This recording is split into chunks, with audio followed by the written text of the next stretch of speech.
Hola, ¿qué tal? Muy buenos días. Tengan todos ustedes bienvenidos a un programa más de Conciencia Curativa Biológica.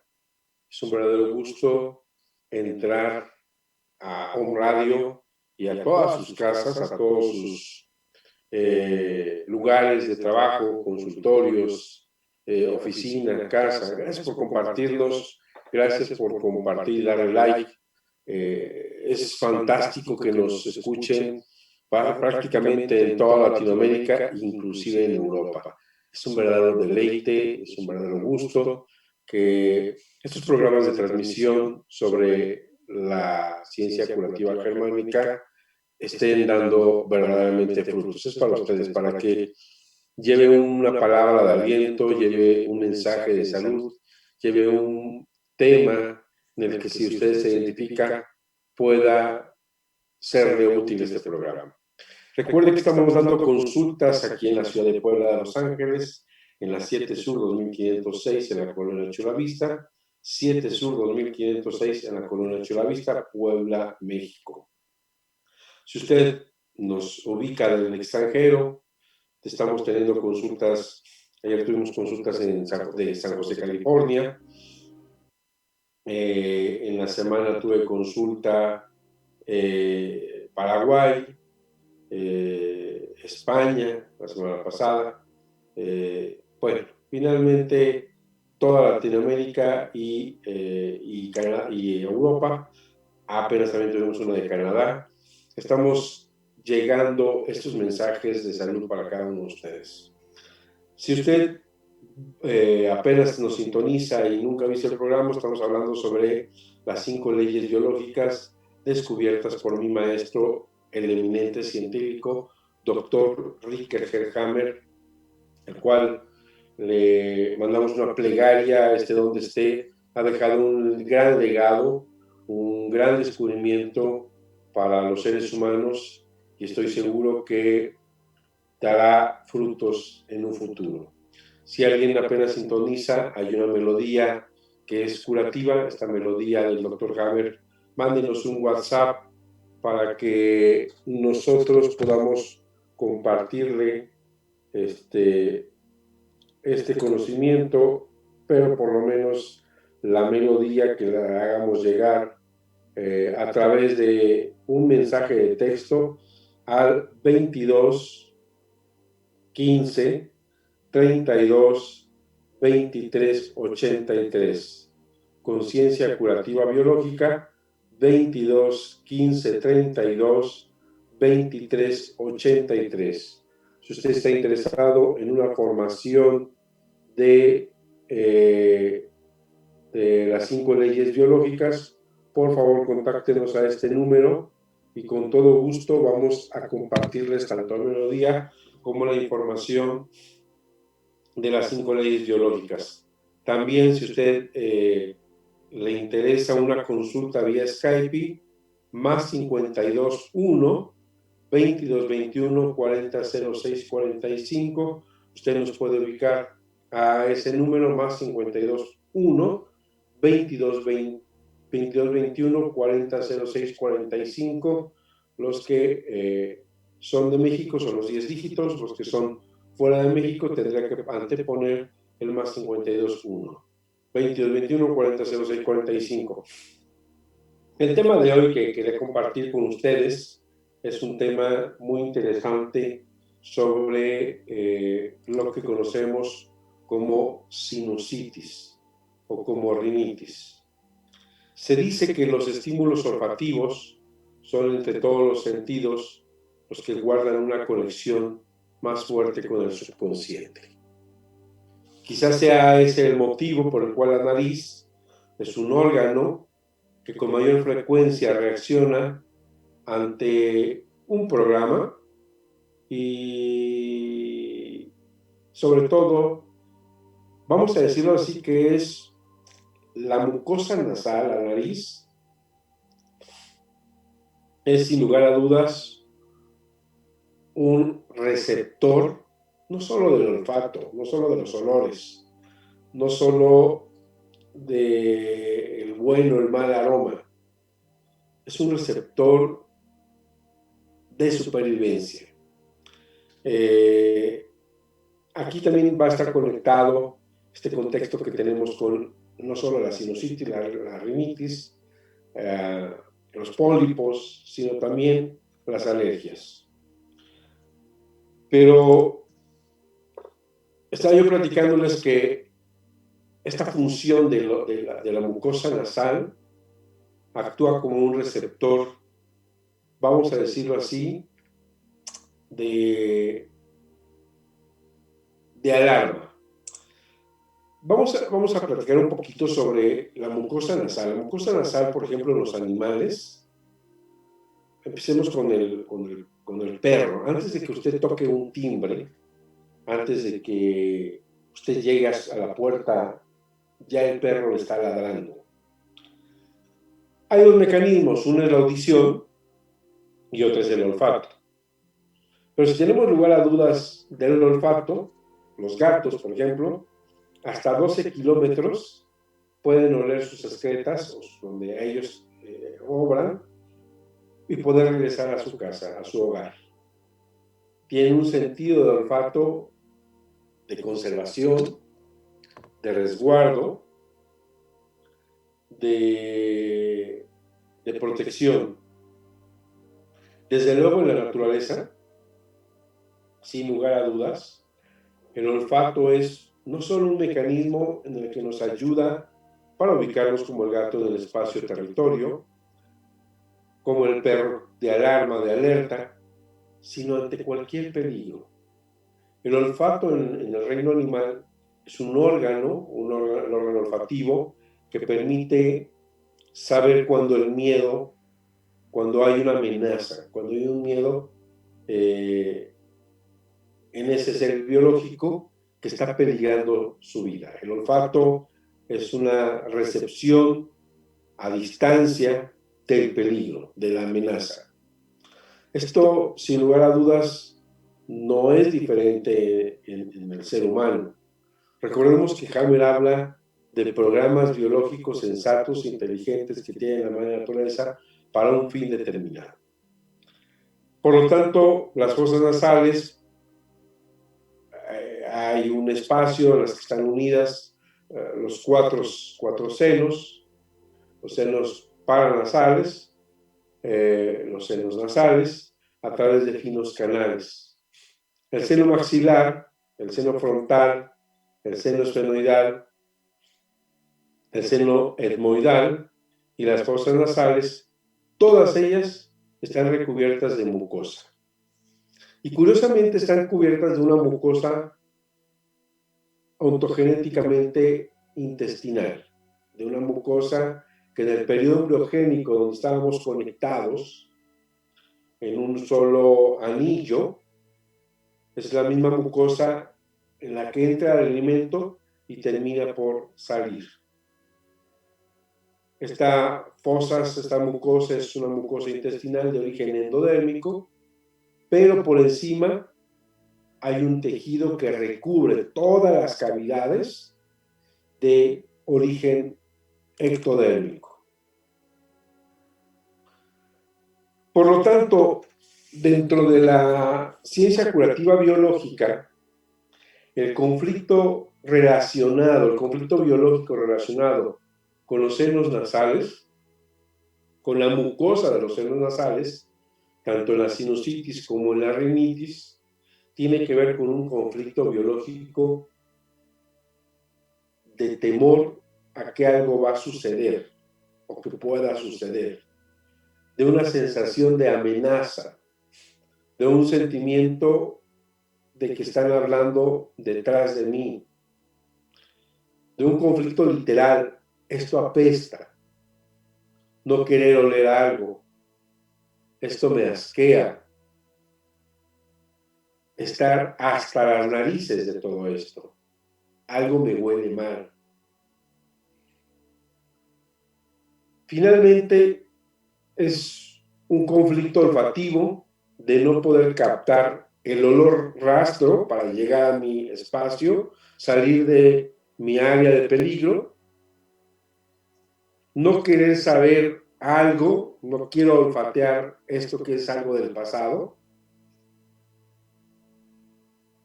Y este olor me permite evaluar la situación, captar información que me permita saber, lo quiero, puedo cambiar de rumbo, puedo protegerme, puedo prevenir. Finalmente, es un conflicto, decía literalmente el doctor Hammer, algo me huele mal, tanto en sentido literal como en sentido figurado. Este conflicto es un miedo o un presentimiento de que algo puede pasar. Va a llover, me puedo mojar y enfermar. Este callejón es oscuro, me pueden robar. En la oficina están hablando de mí para buscar que me despidan. Están conspirando contra mí para sacarme de la empresa. Este tema es muy interesante porque es un programa biológico de supervivencia. Es un programa biológico en el cual el ser humano tiene este mecanismo para protegerse. Nos hemos olvidado de esos programas sensatos, biológicos e inteligentes que tiene la naturaleza y que ha dejado como respuesta a un proceso evolutivo de supervivencia, a una situación en la que podamos salir avantes de esta situación inesperada y que pueda amenazar nuestra vida, que pueda amenazar nuestra existencia. Recuerden que esos programas son de supervivencia ante una situación inesperada y nos van a ayudar definitivamente para salvaguardar tanto como sea posible nuestra vida. Por lo tanto, estamos hablando del tejido de la mucosa de la nariz, de la mucosa nasal, que tiene que ver inclusive con formado por un tejido llamado ectodermo. Lleva un esquema nos explica el doctor Hammer que en el periodo embriogénico, en el periodo en el que se forma el espermatozoide, se une el espermatozoide con el óvulo, primero forma una sola célula, después se multiplica, sigue multiplicándose hasta llegar a la mórula, sigue dividiéndose hasta empezar la formación de un nuevo ser. Y ahí exactamente se desarrollan 3 tejidos embriológicos. El endodermo, que va a ser toda la estructuración, toda la formación de los órganos internos desde boca hasta ano, pasando por glándulas, pasando por tiroides, por laringe, esófago, estómago, duodeno, colon, intestino delgado, colon o intestino grueso, páncreas, y estos órganos de endodermo van a estar regidos por el tronco del cerebro. El doctor Hammer explica que estos órganos están relacionados con la alimentación, con la reproducción y con la respiración. Después están los tejidos de mesodermo.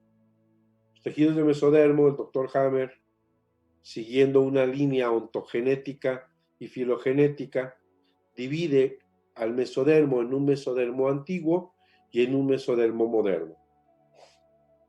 Este mesodermo antiguo tiene que ver con las glándulas sudoríparas, las glándulas mamarias, pericardio, peritoneo, pleura, dermis, colon cutáneo. Y está regido por el cerebelo, estas estructuras. Y van a estar en relación a conflictos de ataque. Finalmente, estas van a ser capas protectoras para estas amenazas. Ahí se van a presentar lo que conocemos y hoy hemos denominado, el ser humano ha llamado enfermedad. En realidad, para el doctor Hammer, la enfermedad no es más que un programa biológico sensato e inteligente que tiene la madre naturaleza con un fin determinado. Y por último, tercero, tenemos al mesodermo moderno. el mesodermo moderno vamos a tener los huesos, los ganglios linfáticos, ovario, testículo, parte estructural de ellos, porque también tienen o están conformados de tejido endodérmico. Tenemos los vasos sanguíneos. Y entonces el mesodermo va a estar regido en el cerebro por lo que llamamos la sustancia blanca, o mesencéfalo o cerebro medio. Este va a dar la estructuración, el soporte. Y por último tenemos los tejidos, en ese periodo embriogénico se formaron, de recubrimiento. Tenemos a las mucosas, tenemos a la parte interna que recubre las arterias y la vena, que le llamamos íntima. Tenemos a la parte que recubre los conductos galactóforos. Los conductos galactóforos de la mama son ectodérmicos. Y bueno, la mucosa nasal, la mucosa oral, no deja de pertenecer a este tejido llamado ectodermo. Por lo tanto, estamos hablando de este esquema de piel externa, la mucosa de la nariz, los senos nasales, paranasales, van a estar conformados de ectodermo, según el esquema en la nariz, del esquema piel externa, y los senos paranasales, del esquema de la mucosa de la garganta. Van a ser un tejido que van a recubrir toda esta situación. Y aquí es algo bien interesante que quiero compartirles. La primera ley dice textualmente que todo proceso de enfermedad se inicia después de un DHS. ¿Qué es un DHS? Es un choque conflictivo, agudo, dramático y que se vive en el más completo aislamiento. Este choque impacta la psique al cerebro y el cerebro al órgano hace un cambio o modificación. Hay 3 formas de enfermar. Por cierto, cada que digo esto me acuerdo de mi amigo Luis Rubio del Perú. Le mando un abrazo enorme. Espero pronto poder ir a verlo o coincidir en algún evento. Le mando a Miguel Jacín otro abrazo de Colombia. Le mando un abrazo al doctor Vicente Herrera, que lo considero un amigo y en el inicio también lo consideré mi maestro. Después fuimos compañeros de formación con el doctor Hammer. Le mando un abrazo y un cálido mensaje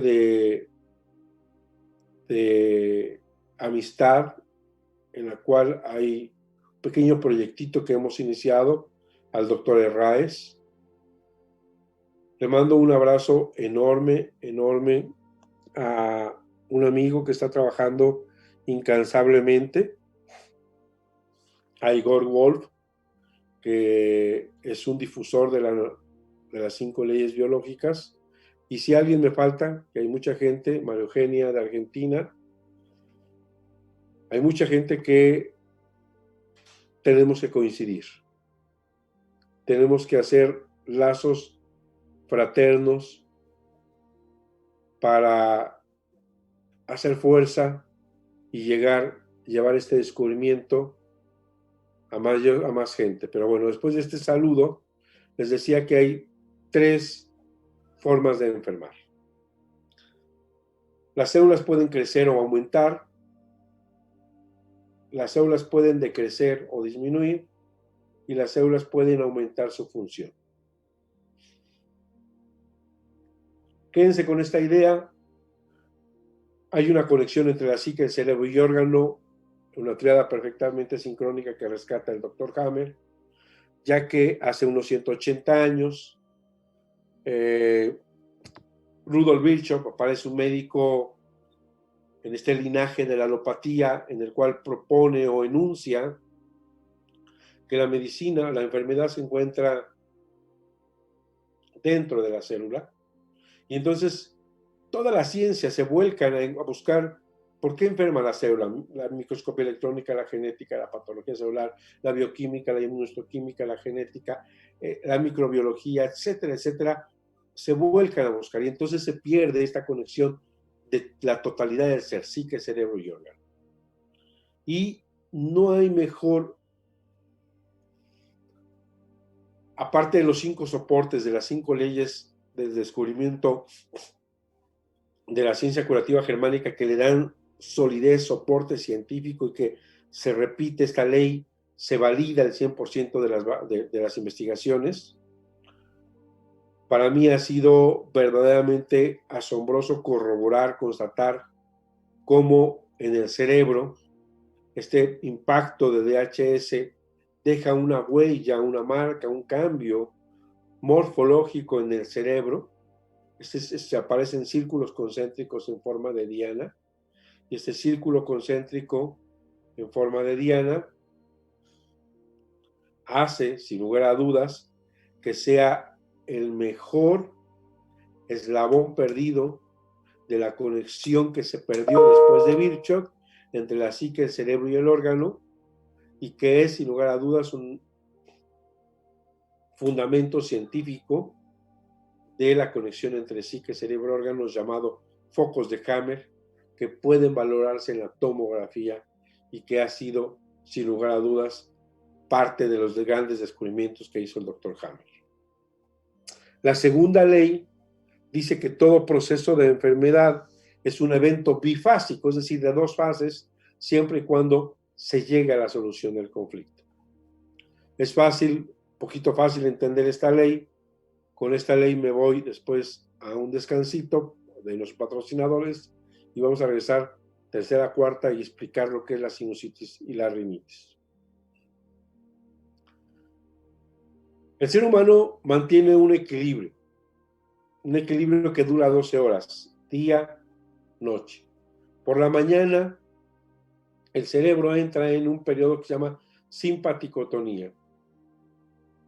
Estamos alertas, tenemos apetito, estamos activos, hay energía. Y al llegar a la noche, durante 12 horas, entramos en vagotonía. Hay cansancio, hay sueño, hay reparación. Se recupera la energía para otro día. Ese es un ritmo de la naturaleza, es un ritmo biológico, es un ritmo que nos permite mantener un equilibrio para la supervivencia. Cuando el doctor Hammer se da cuenta que se rompe este equilibrio por un impacto, un golpe, un DHS, el ser humano entra en un periodo predominantemente simpaticotónico. Este día se alarga, ya no son 12 horas, pueden ser 24, una semana, un mes, pueden ser 6 meses, puede ser toda la vida. Durante este periodo de conflicto activo y estrés, manos frías, pies fríos, falta de apetito, inapetencia, caquexia, puede llegar el paciente a estar en huesos, hay insomnio, falta de poder dormir, pensamientos repetitivos. Hay una serie de sintomatología que nos permite entender en qué fase está.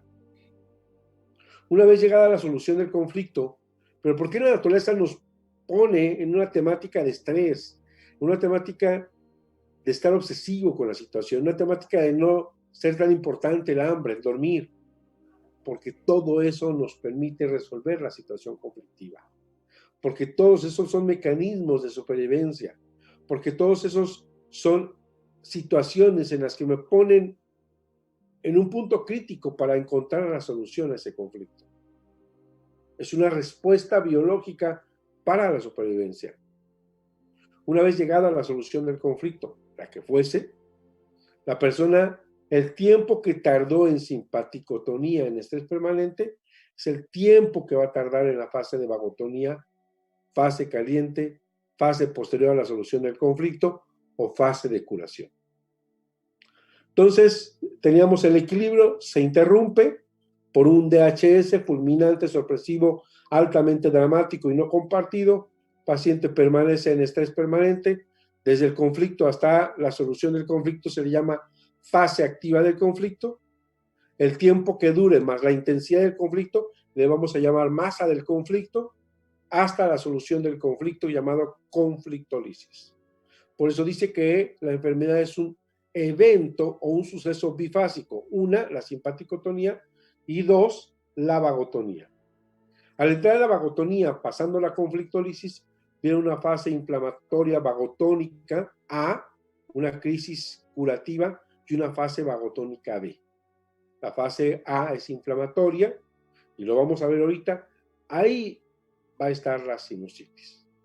En la fase vagotónica A, la sinusitis va a estar en la fase inflamatoria, en la fase vagotonía A.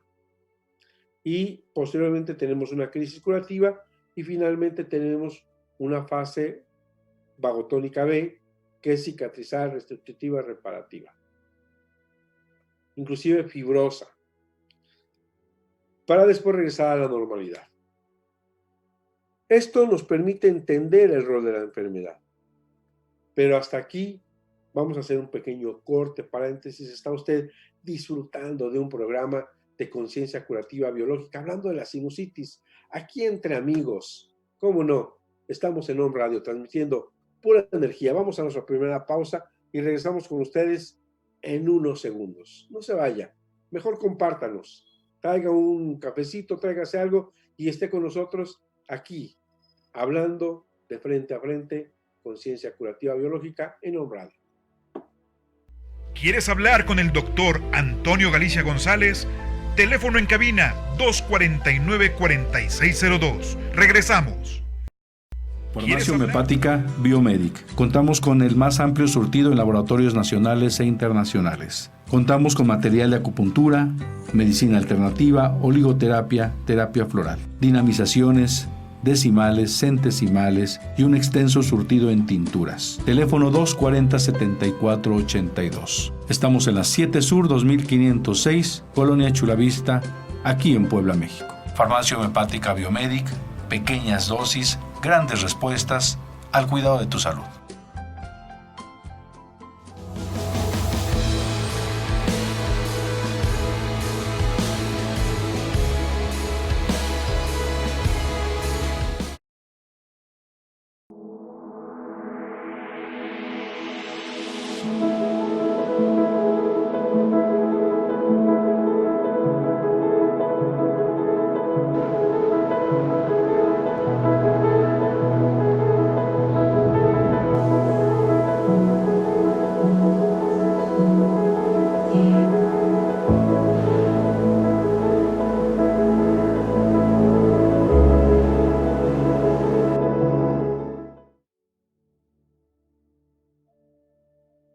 Muy bien, regresamos con ustedes aquí en su programa Conciencia Curativa Biológica, hablando en confianza, hablando entre amigos, hablando desde la conciencia, hablando sobre sinusitis.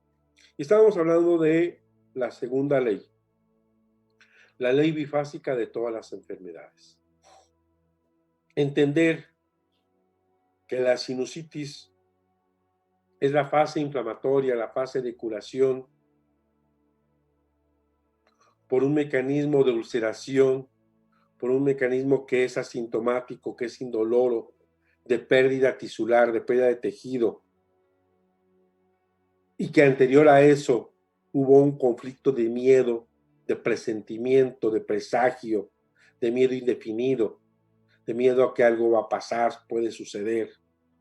Me siento amenazado, pero no sé por dónde viene el peligro. Esto es algo bien interesante porque nos permite entender qué está pasando. Estaba platicando que la sinusitis efectivamente se encuentra en la fase inflamatoria.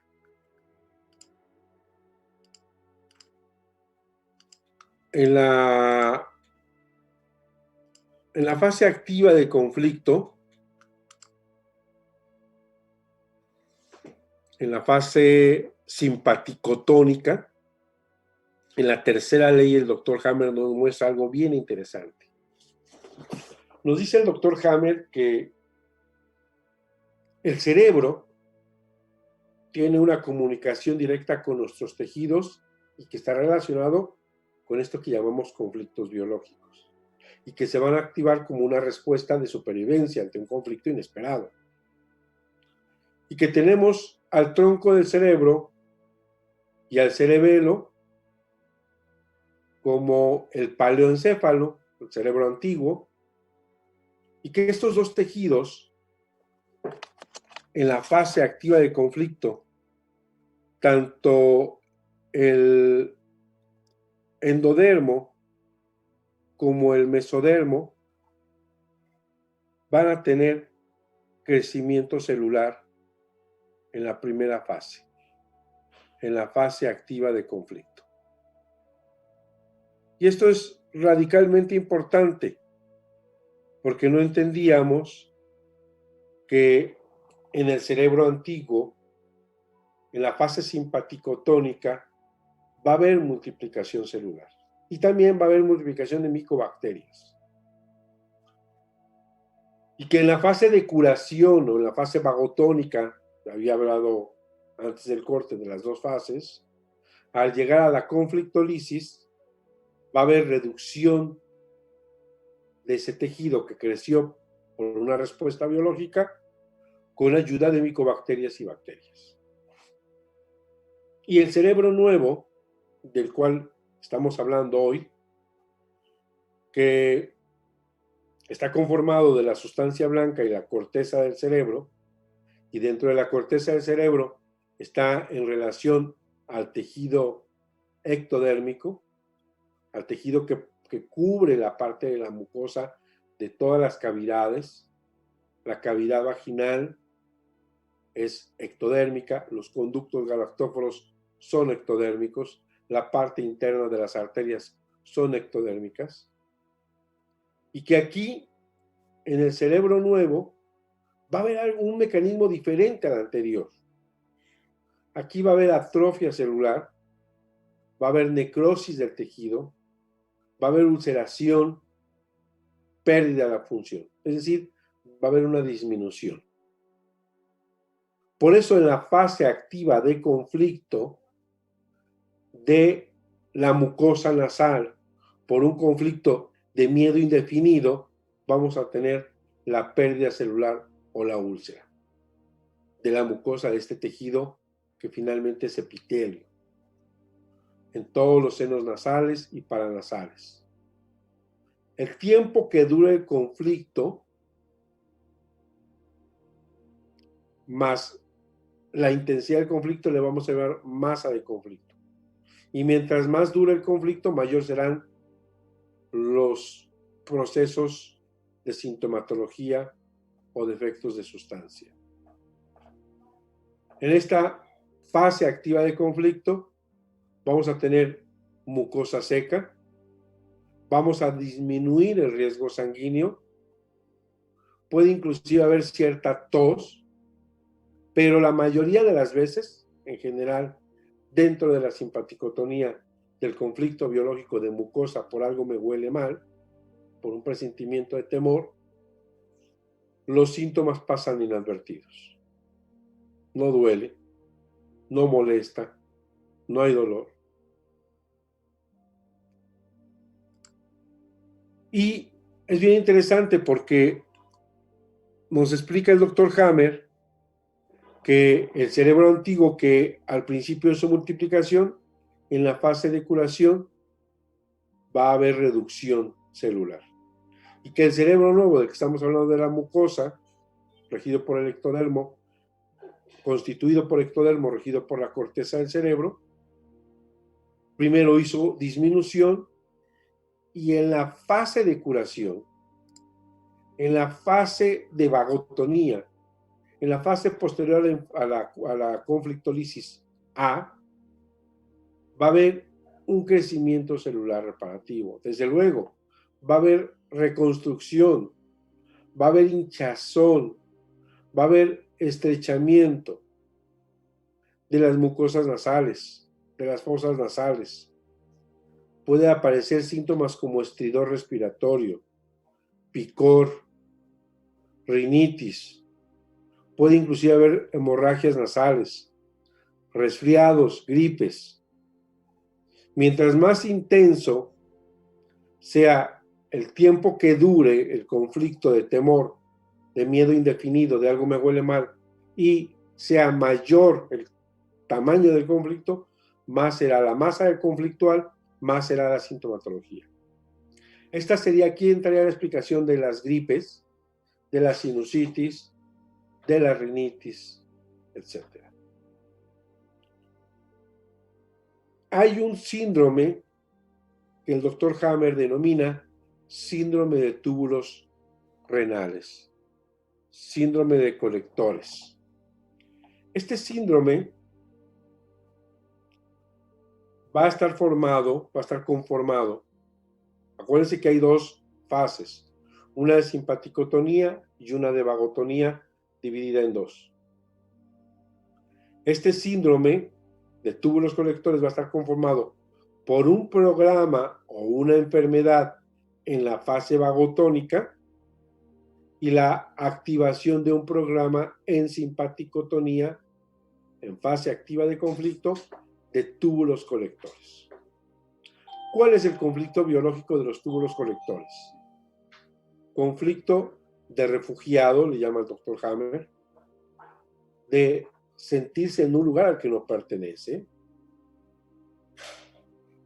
conflicto o de prófugo, conflicto de soledad, conflicto de estar en un lugar al que no pertenezco, miedo a tener que ir a un hospital, no quiero estar en el hospital, tener que ir a hacer estudios a otro país, a otro continente, y me siento desesperado porque quiero regresar a mi casa. Me han excluido mis familiares, me han expulsado de un grupo, mis amigos me han dejado de hablar, me siento solo y abandonado. Ese conflicto afecta a los túbulos colectores del riñón, que están conformados de endodermo y que está regido por el tronco del cerebro y que forma parte del paleoencéfalo o el cerebro antiguo. Y en la fase activa de conflicto ya vimos que crece, entonces hace un crecimiento celular. ¿Cuál es el sentido? Captar o capturar más agua. ¿Para qué? Para mantenerme tanto como sea posible existiendo ante una soledad. Me siento, cuando la vida, le explica el doctor Hammer en uno de sus cursos, cuando la vida sale del mar y nos enfrentamos ante la soledad del desierto y el sol, aparece este programa para contener agua y no morirnos de sed. Cada gota es de vital importancia para la subsistencia. Este programa por sí solo, sin ningún otro agregado, va a hacer que dejemos de orinar, que aparezca uremia, que aparezca la llamada insuficiencia renal, que orinemos prácticamente menos, y puede no ser perceptible. Va a haber edema en las extremidades, va a haber edema generalizado, y es bien interesante porque aquí entraría en la fase simpaticotónica el diagnóstico o la enfermedad de insuficiencia renal.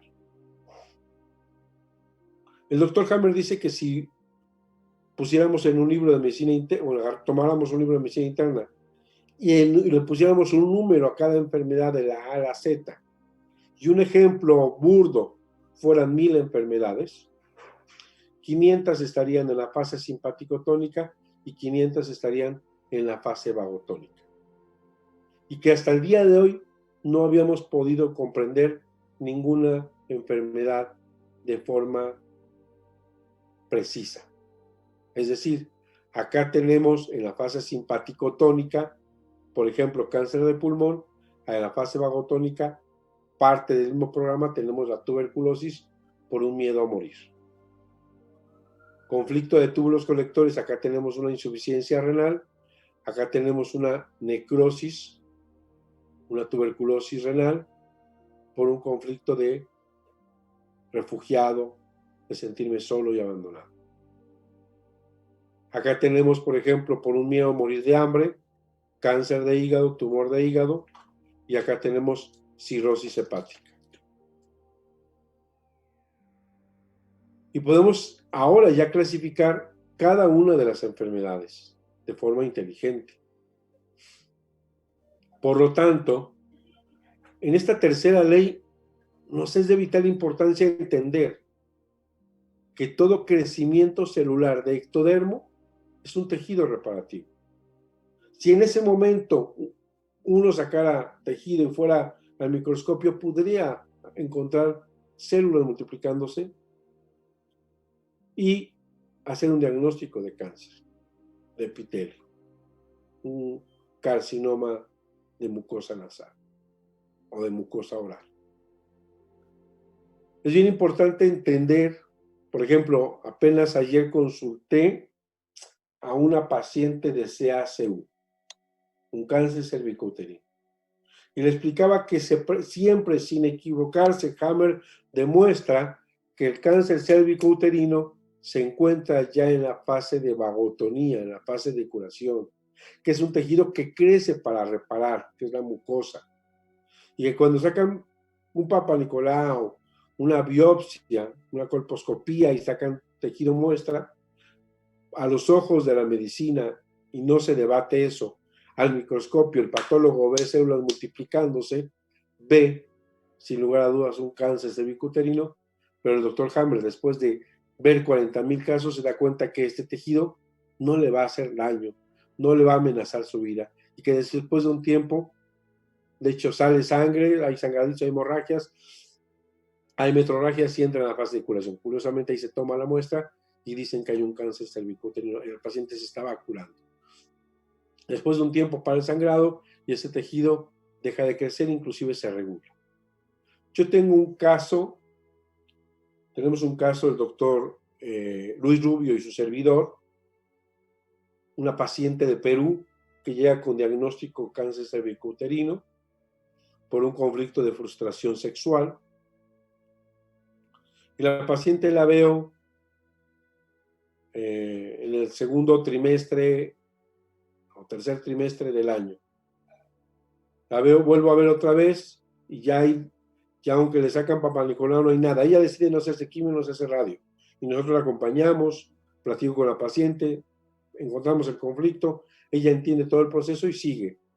Finalmente, en mayo que yo llego, me parece que en abril ella empieza a tener sintomatología, se va al hospital, le hacen todos los estudios de rutina, pensaron que ya había esto entrado en una crisis, cundido por todo el cuerpo, haciendo alarde de la inexistente metástasis.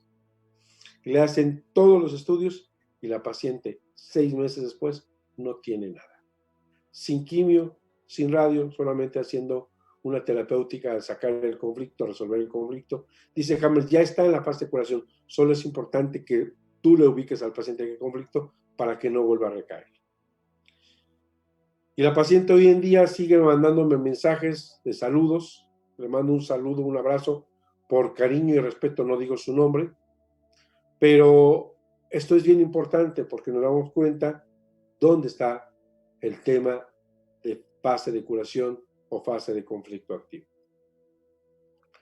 De manera que tenemos, sin lugar a dudas, también una crisis curativa. La crisis curativa va a estar llena de estornudos, de hemorragias, de frío, de escalofrío, de fiebre inclusive. Esta crisis de inflamación va a haber cefalea, va a haber periodos febrículas, etc. En el caso de recurrencia, puede haber una pista, un riel, un track, una vía que da la recurrencia. Por lo tanto, hay que encontrar y solucionar el conflicto y la pista. Es muy importante esto porque nos permite ubicarnos dónde está la situación.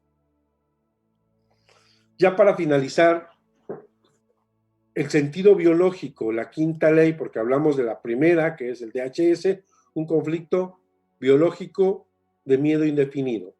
La segunda ley decimos que la sinusitis se encuentra en la fase vagotónica.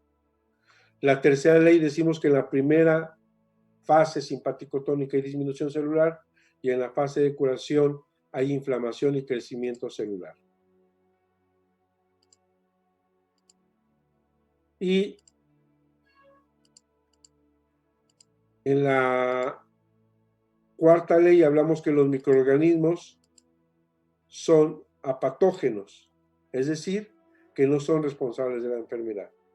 En el caso del ectodermo, en caso de que existan los virus, porque pone en tela de juicio la existencia de los virus, es decir, que está seguro científicamente que no todos los virus de los cuales se nos ha hecho creer existen, y que en caso de que existan los pocos que pudieran existir, son apatógenos.